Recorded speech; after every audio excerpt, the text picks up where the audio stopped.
For those of you that don't know, obviously I do have a Patreon. You can go and support me there. Patreon will get you access to the Substack. Also, it'll get you access to other little bits and pieces I post on the Patreon, which I've been doing, including behind-the-scenes stuff at events I'm traveling to, going through old memorabilia, telling some anecdotes and stuff like that. So, yeah, we are going to, if you go and support me over there, you get access to exclusive content for doing so. There's also tiers, and if you get beyond a certain threshold, you get to ask me a question. If you go to $100, I will make bespoke content for you, and I will put in a lot of effort. The last video on the YouTube channel is a history of the top 5 esports event scams that was requested by Jerky's Minion.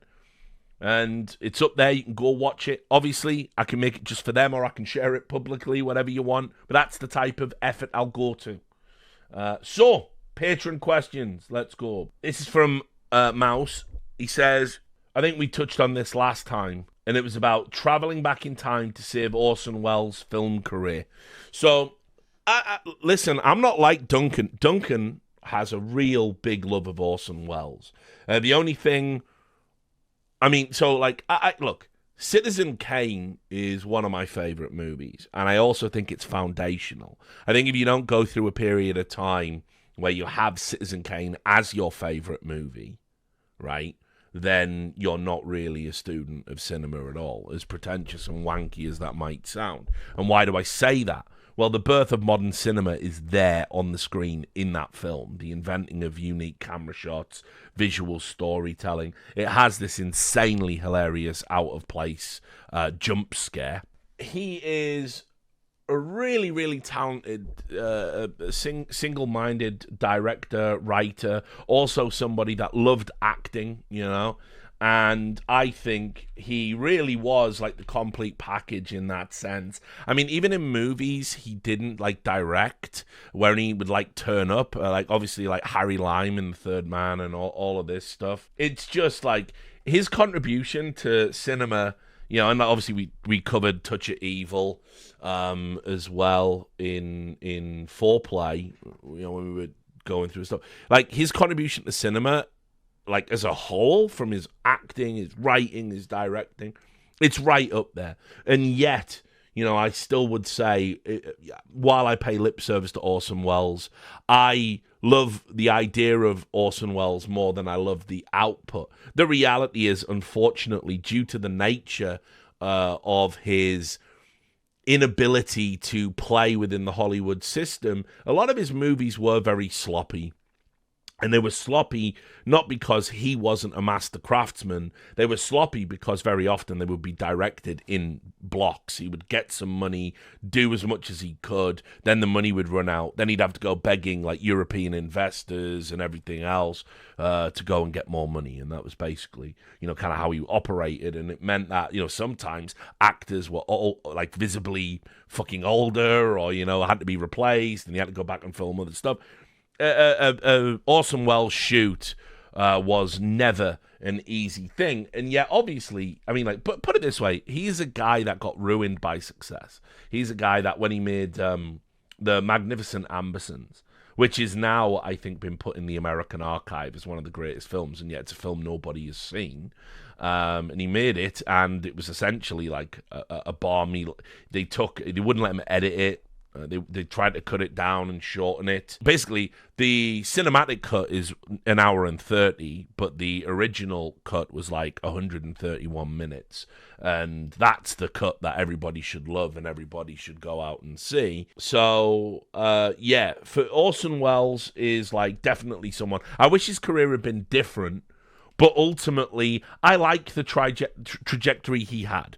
I like that he did end up doing Bird's Eye commercials, that he did do wine commercials, that he did become Unicron in Transformers the movie, the greatest animated movie ever made. Yeah, you heard, right?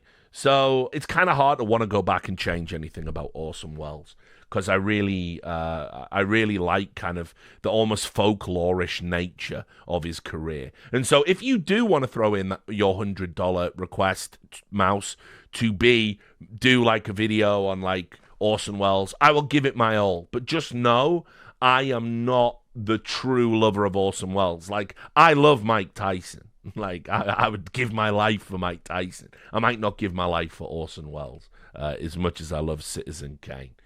Also, who is your top and bottom three for the Premier League next season?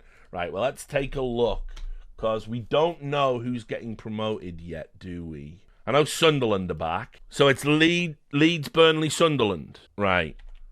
Well, I don't think we'll do 3 up, 3 down again, but Sunderland will go down. Sunderland were way off the pace of Leeds and Burnley. They were nowhere near as good. So Sunderland go straight back down.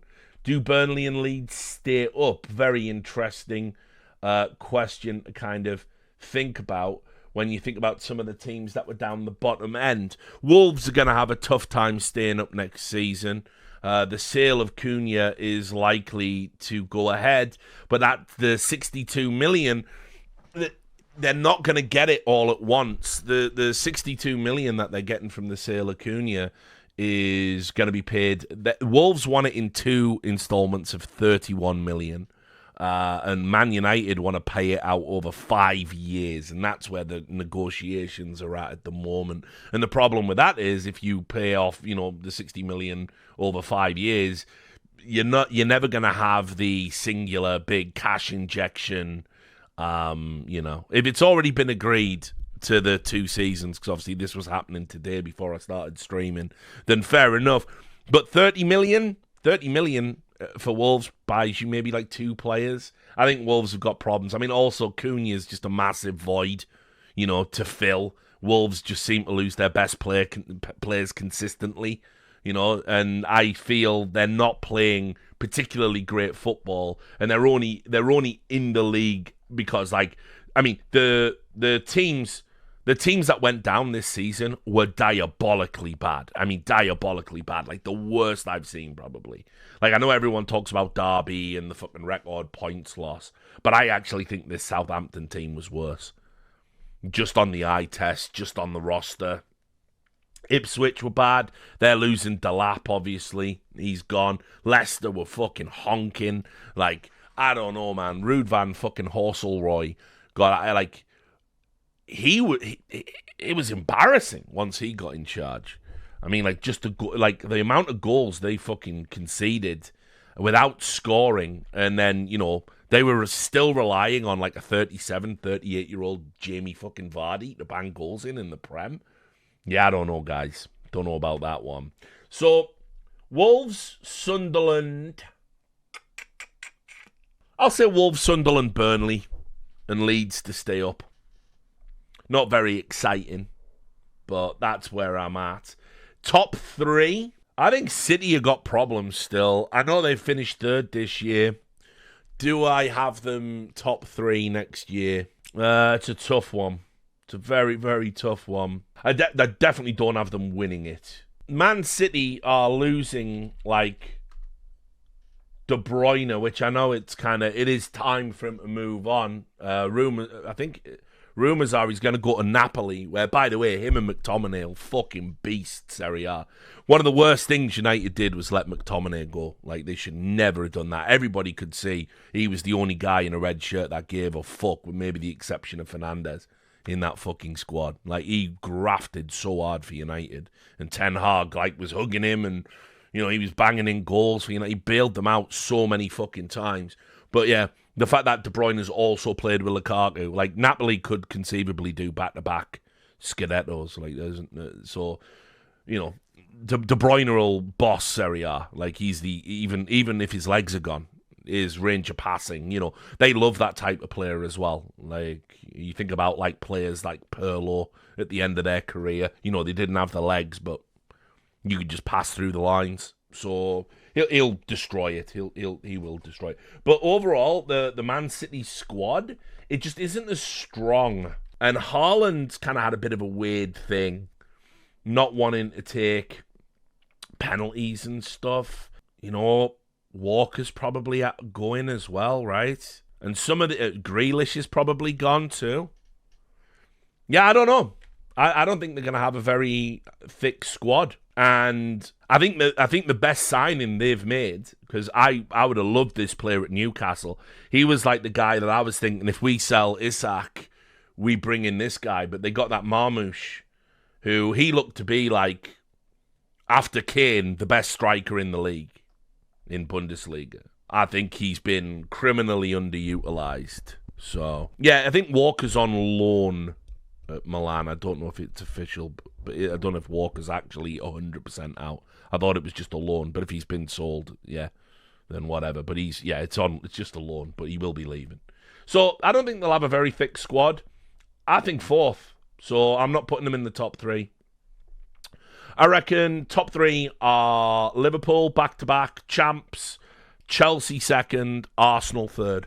There you go. Arsenal have had their window to win a league, and basically they got wrecked by Jesus getting injured at the World Cup, which I said at the time, having the World Cup at fucking Christmas, because it's so hot out in Qatar, whoever gets injured there, you know, your season's just over as a club because of what's happening internationally. But Chelsea are starting to get an idea about what their best 11 looks like, and they have got some really fucking good younger players coming through. They're going to sell a bunch of people off, people that haven't made it. And I like Maresca. I think he's underrated. I think he's very underrated. So I think Chelsea second next year. But we'll see. Anything can happen in the off-season. Right, we got Jester. We've all heard the esports war stories with Jaffro and how you all went to a bunch of local LANs together. What's your favourite story anecdote from any local LAN you've attended, either as a manager or as a journalist? Well, you see, when you say favourite story, you're kind of implying that there might be like a wholesome story out there. A lot of these local LANs that I used to go to back in the day were a fucking train wreck. Just a train wreck of like drunkenness and all, you know, just really, really bad. Like the Copenhagen events. I mean, all the Danish events. All the Copenhagen events were fucking wild. I mean, I won't say the player's name, but I do remember, right? Because obviously, this is something that always happens to me. I'll say something, and I stand on business. By the way, one thing, I never, like when people try and sweat you when they see you in person, they go, "You said this thing," and I go, "Yeah, I did." I always stand on it. You always got to stand on business. And by the way, anyone will tell you that I don't turn into some pussy or a shrinking violet when I'm confronted. Oh, you said this thing that I don't like. All right, fine. Well, get on with your life. Fuck off. Jog on. I just don't do it. And people think it's always going to be different in person. It just isn't. It just isn't. So I've had a number of people like down the years like come up to me and be like, "Oh, you said this thing about me," and it was, you know, I had that I-Series where that group of like UK players were recorded on TeamSpeak, or it was Ventrilo actually. They were recorded on Ventrilo, planning to stab me at this I-Series event. And it was basically, "Yeah, fam, I'll distract the guard. Yeah, I'll distract the security, fam. And then you go over, right? And he's going to be there in the press room, and you shank him, yeah? And then we'll get the bullet." And it was like that, right? And I mean, I remember sending that. I obviously got somebody recorded it who liked me and sent it, and then we sent it to like I-Series, and I-Series said, "That sounds serious. Maybe you shouldn't come." That was their response to that. So, don't you want to ban the people plotting an actual murder at your event? Nah. So that was how esports was back then. Anyway, obviously not my favourite story, but those, you know, people used to get really pissed off, particularly in Source. What I used to do in Counter-Strike Source was we used to do these like kind of like well, first of all, we did the seedings for some of these events. So if I gave someone a low seed, you can imagine, we're better than that. We win in scrims. Don't give a fuck, mate. I think you're the 8th best. Eat my ass. That's life. So there was that. Then there was also I used to do this write-up. I would do a write-up of every team in attendance and why where I think they were going to finish and why. And the style of it was to be deliberately blunt. It was really rude. This player's dog shit, you know, so they can't win. And, you know, people used to get mad triggered about it. So that's what set that off. Anyway, there was a player in Denmark, and in my opinion, he had 100% cheated. There was a competition where the prize was very lucrative. And you might remember when we were talking about the history of Guardian, we talked about WT and how everyone thought he cheated to win that, like, fucking e-buyer cup so he could have the good computer. Well, there was a prize that was very, very desirable. And I'm convinced to this day this guy cheated. It was so incredible that these players that no one had heard of came out of nowhere and were suddenly really good in this online competition. And we went back and we did like demo review. This is like what we did back then, you know. And it just looked to me like he cheated. And so I said he fucking cheated. Like it was Source, so it wasn't big like CSGO or CS2 or any of that stuff. You know, it was like you could call people cheaters and you weren't really violating any sort of insane threshold. It was going out to approximately like 800 people, you know. Anyway, I went to Denmark and the player was there. And the player was like, you know, eyeing me up and came over and said, "You said I cheated. Well, I'm here now at this event and I'm going to show you how good I am." And I went, "Wicked, love it. I won't ever change my opinion, but have a good LAN, have a good tournament." And he's going, "You're such a fucking arsehole. You're such an arsehole." I was like, "Nah, whatever." Anyway, first night of games happens. Everyone's wrapped up for the day. At the Copenhagen events, I used to have a bar in the tent. And we're all just drinking at the bar. And this guy comes over and he goes, "Fucking see?" And it was like he'd won his games in the tournament. And I'm going, "Yeah, well done. You won your games on day one of a LAN event against shitters in a fucking 156 sign-up event. Well done. You're fucking killing it, mate." And like everyone's like laughing and stuff. He sits down, we start having a beer, we start bantering with each other. And then he says, "Listen, do you wanna come outside?" And I went, "Oh, you're not doing that, are you?" He said, No, come. And so we went outside, and where the event was, it was right next to like a late night gay bar. And then the LAN event was here. And he fucking said, like, "Come sit in my car with me." I went, "All right." Sat in the car. Anyway, he opens his glove compartment. He's got a massive bag of cocaine. And he said, "Listen, this is how I make friends with people. So me and you are going to have a fucking line together, right?" And I'm like, "All right, fine, yeah. Just one line. I got work tomorrow." You know, it was one of those, right? And so, anyway, he gets his fucking credit card out. He shovels a big fucking corner. He's straight up his hooter. Straight up my hooter. Right, we're sat there. And then he's gone, I promise I didn't cheat, mate." And I'm going, "Oh, come on, let's not talk about that now, bruv. Like, we're meant to be making friends. Like, you're not going to change my opinion." He's going, "Oh, all right, that's fair enough. But will you come and watch the games tomorrow? Will you, like, actually watch me play? And then maybe you'll change your mind." And I'm going, "Yeah, all right then. You're all right, you know. You're not so bad." Anyway, we're absolutely tuning up this bag of coke. You know what it's like, you know. And fucking all these, and it was absolutely banging, face-numbing, teeth-numbing, head-wrecking gear. Like, it was fucking sweet. It was really good stuff. And he had loads of it. And then what started happening was people started wondering where we'd gone, because 1 minute we're drinking beer. They think we've got beef. He says, "Come outside." So some of his boys are looking.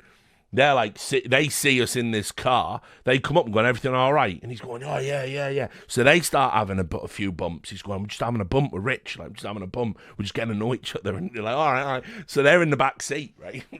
And then other players are like, "Why is there just a stationary car with steamed up windows with Richard Lewis and like 4 Danish players in it?"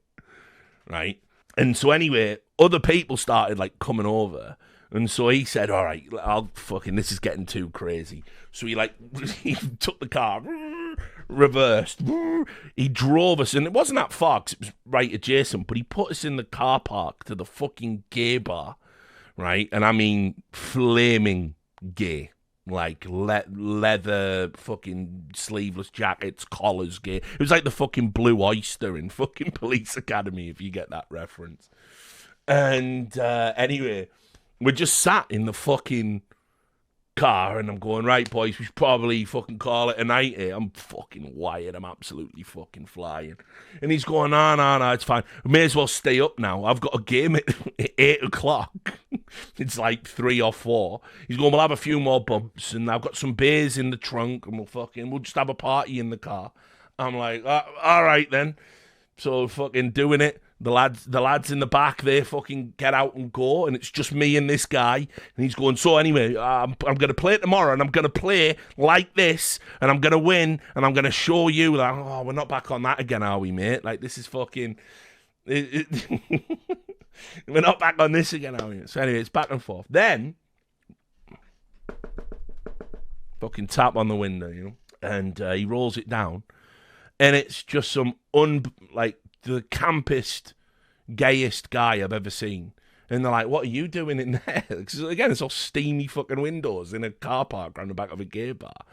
And this guy, I shit you not, he just had no survival. He said, we're doing coke. Do you want to do some coke? And he had like some Danish word for it, and I can never remember it, but it was like, it began with like an S or something. And this Danish twink, nothing to do with esports, is like, yeah. He's like, come in the back of the car. We'll fucking, yeah. Is it Sneef? I don't fucking know. Like, but anyway, so now we've just got this total stranger twink in the back of the car. We're absolutely hoovering up this fucking Charlie, and the fucking gay twink in the back's going, so what are you guys here for? You here? You gay? You in the fucking thing? And he's going, no, I'm playing a game. I play a professional game. There's a video games competition on there. Video games? So they start having that fucking conversation. The twink doesn't know what esports is. He's telling him he's the best player who's ever lived, even though he's not. He was just some fucking cheater. I'm in the front, like, fucking sort of like, yeah, like mediating this insane fucking conversation. Anyway, the long and the short of it, the twink leaves, right? Me and the player are left in the car. He's like, right, fuck it. I'm going to, like, go get a couple of hours sleep at my desk. I'm like, sleep? You're fucking mad, mate. I'm flying. I went back to the hotel room. I was up all night. I was fucking absolutely bouncing off the fucking walls. He did indeed play his game at 8 o'clock in the fucking morning. I did indeed not attend, but he did win.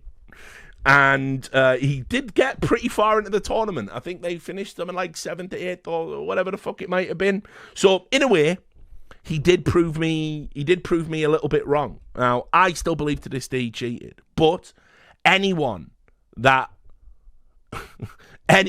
brings such magnificent cocaine to an esports event in the 2010s was always more than welcome. And I'm not ashamed to say I never publicly said anything bad about that player ever again.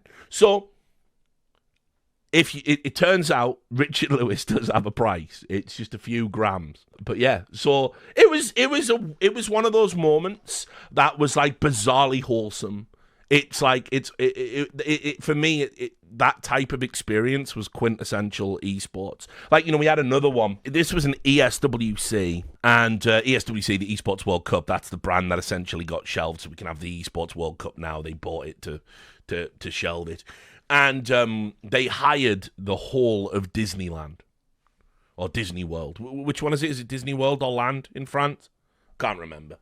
It's one of them. Land. Sounds like Land. So they hired like Disneyland EU, and there was again another player whose name I won't mention, but they had an after party, and they'd hired the theme park for the after party. They put a DJ on. I want to say it might have been Bob Sinclair, but anyway, so there was a DJ doing a 2-hour set, free drinks in a theme park in France during a fucking heat wave that was so fucking strong it melted all the Haribo.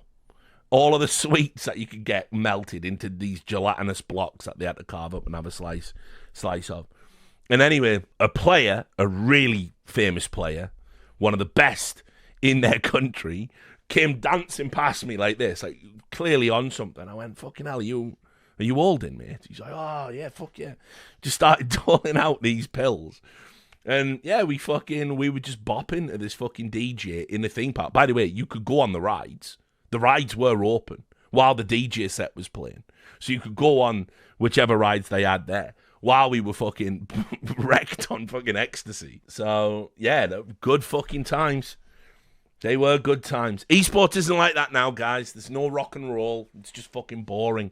It's just sad and boring. So there you go. There's a couple of throwbacks. The funny part is, I have recently seen the player from the first story start talking again about esports, and it's like, I wonder if he'll see this and if he'll fucking, maybe we can have some of those wonderful lines together again. Right, Tasty asks, which esports org or tournament organizers had the largest fall from grace?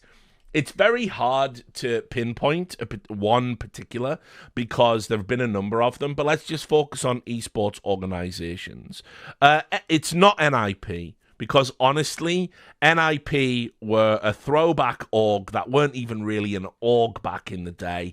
And they were just good by virtue of they got the best team at the time, they actually paid the players, they achieved the streak, and then the whole scene professionalized. And so everything that org did was shitty and scummy, and they treated those players terribly. But in terms of it being a fall from grace, there was barely any grace that they'd collectively achieved to fall from. Astralis is always one that's going to come up.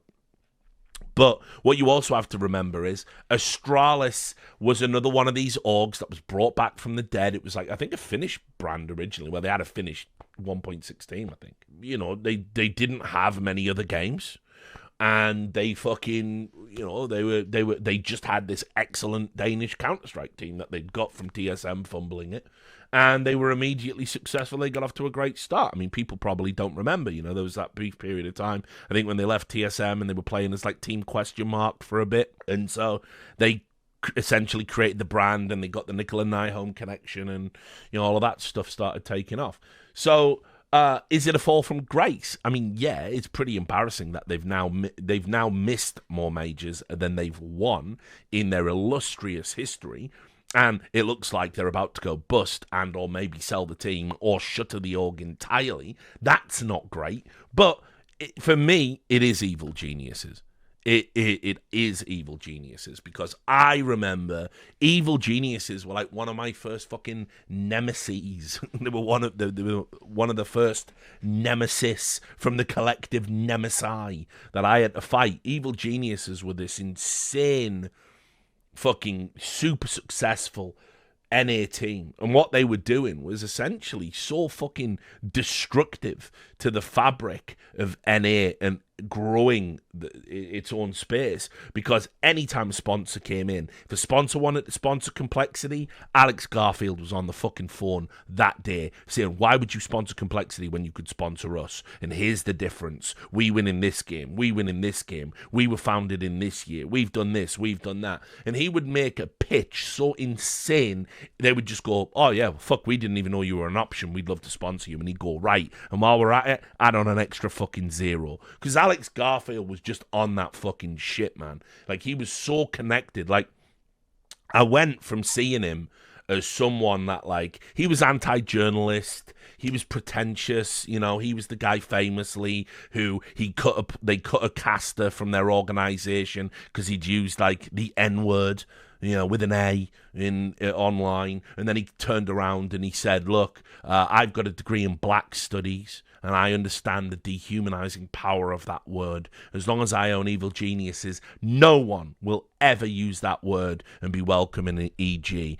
And then they picked up Mason, the Dota caster, who has certainly said that word, and they brought him to stand in for their fucking Dota team. And then I wrote an article about it, and he didn't like that either. He didn't like having the hypocrisy pointed out to him.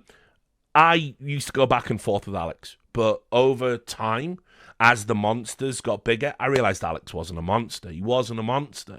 He was just self-interested and very driven. And actually, EG, what they were, even if it came at the expense of other organizations, that were their contemporaries, he showed you could make an MGO, that's a multi-gaming organization, if you're unfamiliar with the term.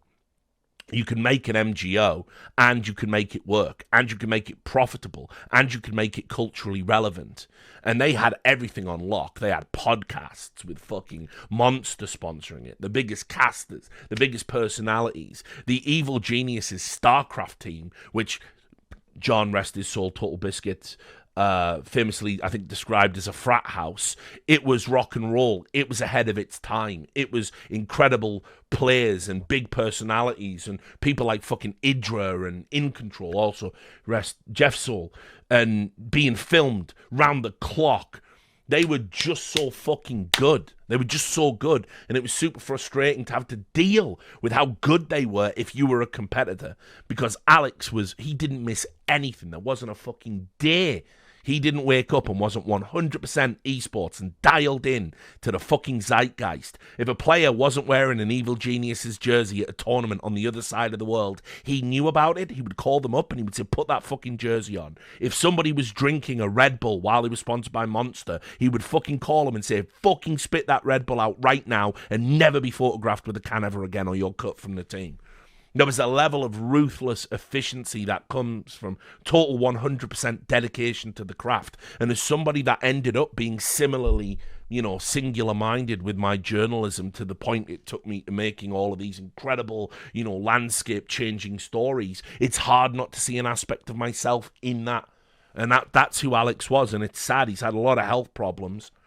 And he's not the same guy. He's had to deal with a lot of issues, and he had a lot of people in the industry who couldn't wait to fuck him over, because he was the prototype,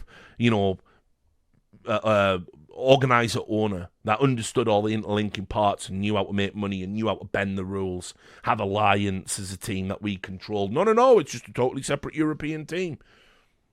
He was, like I said, I realized he wasn't a monster. He was just a fucking worthy adversary. And there's always a healthy level of respect there now. I've had the pleasure to catch up and talk to him in recent years. But Evil Geniuses were the org. They were the org. Every time there was a big happening in esports, Evil Geniuses were connected. The biggest personalities, but a lot of them NA-based. He understood. But he wasn't above going out and getting like Korean players and people who could just win tournaments. Stefano obviously had his run at fucking EG as well. Greatest foreigner in StarCraft 2. And, he was in there when LCS happened. They were the org. To see what they became after he left, and then to see what they became under Peak 6 and Nicole LaPointe Jameson. And also, I'll say this. Whatever you want to say about how hard Alex Garfield was to work for, he fucking loved his players. He did, and he would have done nothing like what happened to Danny would have ever happened on an Alex Garfield run organization. But the problem was what Evil Geniuses became. Evil Geniuses became an organization that didn't even care about its people. It was an exercise in corporate greed. It was an exercise. It was designed to somehow make Peak 6 make money because they were all so fucking smart coming from real estate. They could come into our thing and dominate it. And of course, they appointed utter fucking morons and inexperienced, arrogant people jacked up on their own hubris, and so they created that brand. And it came at a terrible cost, not just for like NA Esports, but also for anyone that was working for that organization at that time. All of which is to say, it's hard to imagine a bigger fall off than Evil Geniuses for me. And I say that as somebody that was there during the great times. Next question. It's Zumba. He says, who are the people who lost their minds in the last few years would you wish would come back to sanity? This is easy. I've talked about him before. I miss Robert Olin. Every single solitary day I work in esports, and I'm a very loyal guy, and I'm a type of person that when people do things for you and take a leap of faith on you, then you reward that by standing by them even through bad times. And unfortunately for me, he wouldn't give me that opportunity. I mean, we fell out over some bullshit. This is a man I loved. This is a man whose family I knew. I've slept in his house.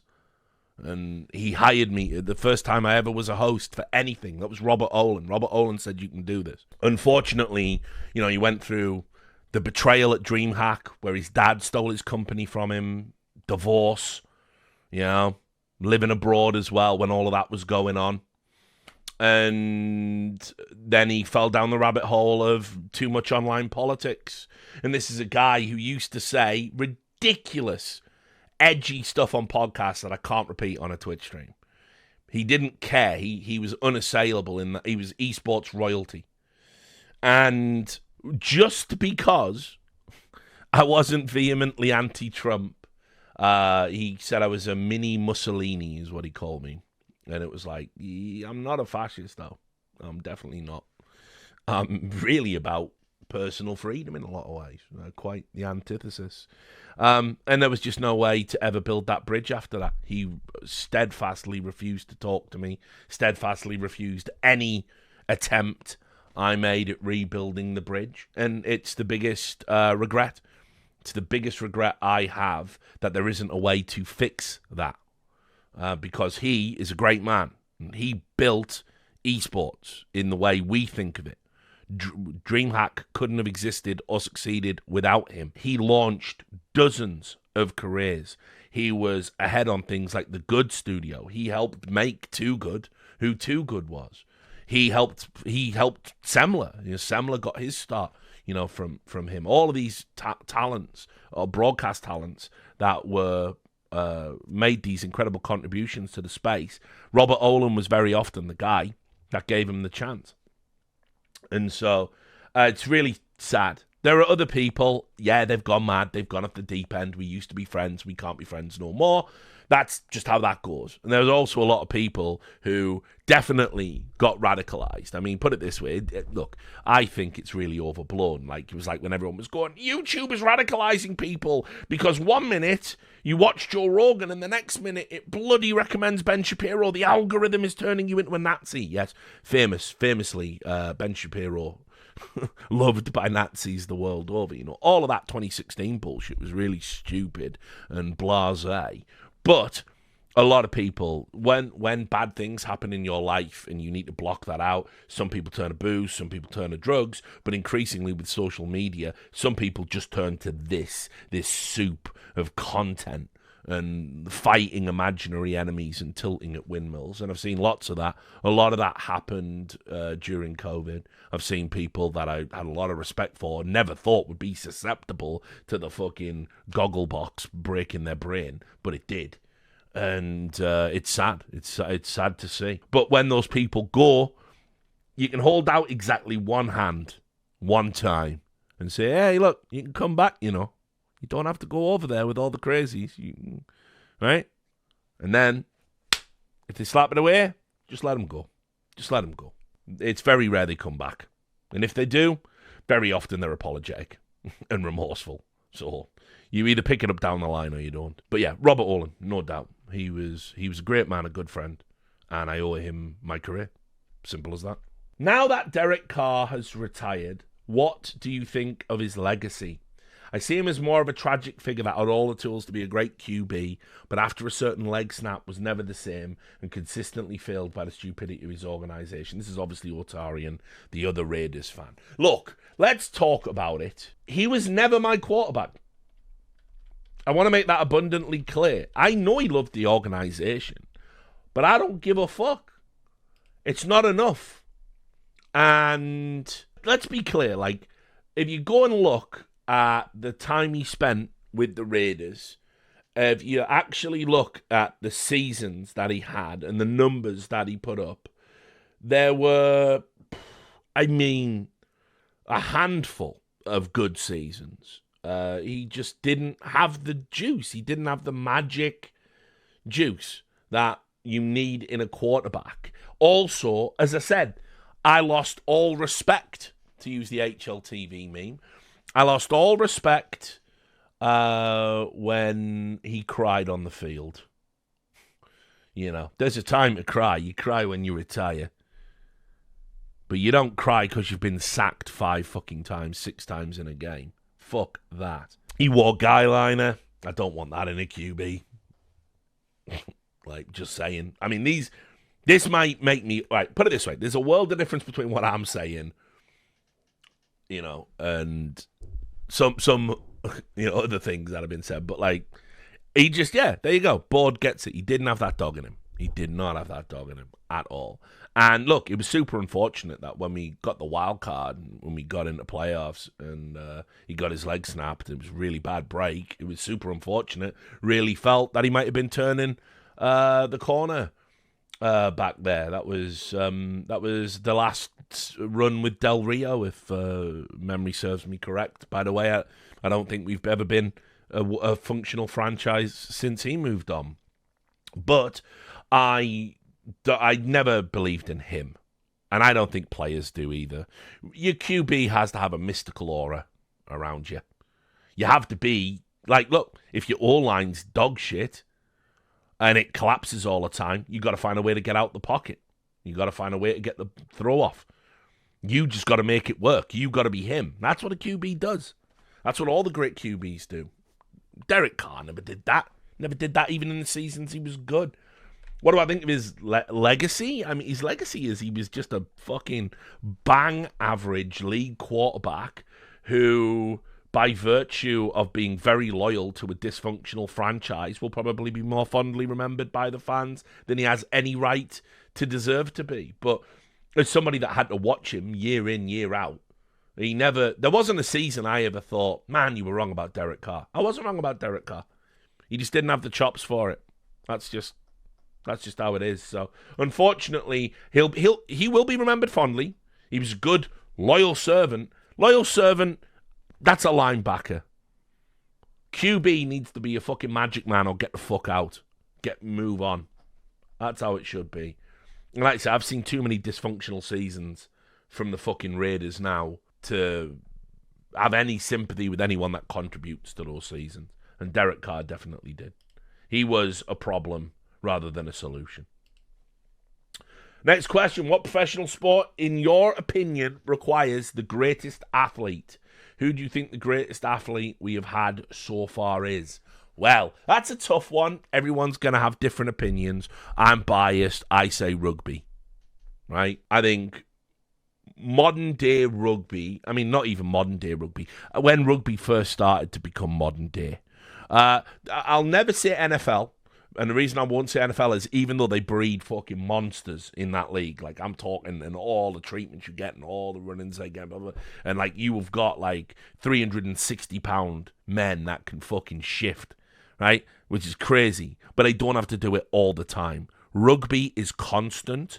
Rugby is violent.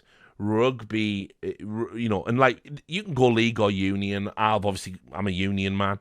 But league, everyone in league is a 6'4", 240-pound muscle-bound monster that can run through a brick wall, right? So you can pick your poison on that one. But I'm a union man, and I'll tell you, when you saw John Olomu, rest in peace, when you saw a genetic freak like that, 6'7", 225, and could run an Olympic qualifying standard sprint time in his cleats. Nah. This guy's doing 100 meters in fucking 10 seconds. And he's that big. It's mental. It's no wonder whatever went wrong with him. It's like, you just can't be that. And like, I couldn't believe it when I saw Lomu for the first time. It was like, what is this? And now what's crazy is, while there will only ever be one John Olomu, but you think about the average winger now and what they're like, and they are more Lomu than not. And so he was a game changer. Lomu was the fucking man when you realized like there was something coming for the future of this game. They were gonna and it was gonna change the way it was played and change who could play it. I met because I went to a university in Wales. We used to get tickets to the Welsh rugby games, and I met the Welsh team. I'm talking about the Quinnell brothers and Scott Gibbs, and Neil Jenkins, that kind of era of player. And they were just men. They were big, strong men, big, hard men. I mean, the Quinnells were freaks. Craig Quinnell especially, who was like 22 stone, 6'6", and had a hand where he could put the fucking palm under my chin and his fingers would touch the back of my head. I mean, these were, they were monsters, but they were men, But Lomu was a freak, and what came out afterwards were like just because they went out and they had a beer, they didn't do nutrition, they didn't do proper training, they just played hard. That was what you did back then in Union in the 90s and the 90s. You played hard. Then when we started fucking actually putting sports science into the sport, those wingers now, it's mental. How fast they are, how big they are, how strong they are. The hits, it's like being hit by a fucking car. It's not. And by the way, they've measured this. They've had people hit the bags as fast as they can with a shoulder dip, and it's fucking boom. It's like registering the same force as like a car hitting you at like 20, 30 mile an hour. Like it is crazy. It is crazy. And so to generate that type of force, and you get hit multiple times in a game. I mean, I was an amateur rugby player. I used to go out, play my heart out on a weekend. I used to come back and I used to sit in a cold bath, and my legs were fucking battered. My feet were wrecked, broken toes. I mean, like, my feet are all fucked up and gnarled now, like talons from all the stamping. Used to go on. I got fucking holes in my back where studs went in from getting raked and fucked up. I used to sit there, and my missus couldn't believe it. She used to come into the fucking bath, bring me a beer, I'd have a fucking cold flannel on my head absolutely bouncing from getting smashed in, and that was at the amateur level. That you just couldn't, you can't really fathom what those people put their bodies through. No pads, you're the pad. Might get to wear a head guard, that ain't stopping none of it. But what's interesting is, it doesn't generate as much CTE as soccer and NFL stuff. It's wild. So for me, it's rugby. It's not even close. And by the way, a lot of NFL guys that have come over and tried rugby can't believe. They cannot believe it. And, the only thing that holds a lot of the rugby players back is not the athleticism. It's getting used to peripheral vision and over-the-shoulder catching, because you don't do forward passes in rugby. So, yeah, rugby. It is rugby. Rugby is the correct answer. It has to be the correct answer. I defy you to watch even just go watch a local game of rugby, and you'll be amazed at the things